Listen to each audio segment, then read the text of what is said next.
Hey there. Are you looking to clean up your Instagram profile by deleting some old posts you've shared?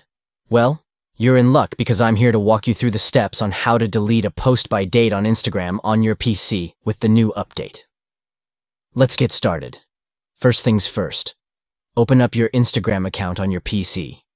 Once you're in, head over to the bottom left corner of the screen and look for the More icon or the three dots. Click on it to access more options. Next, click on Your Activity. This will take you to a page where you can see all the posts you've shared on Instagram. From there, navigate to the Photos and Videos section, then the Posts section.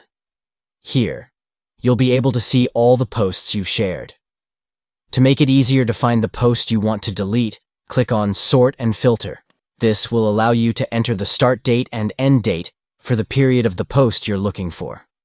Once you've entered the dates, click on Apply.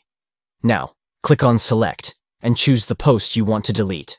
Once you've selected the post, click on Delete. Confirm the deletion, and voila! The post is now gone from your profile. And there you have it. A quick and easy way to delete a post by date on Instagram on your PC with the new update. Give it a try and enjoy a clutter-free feed. Thanks for watching.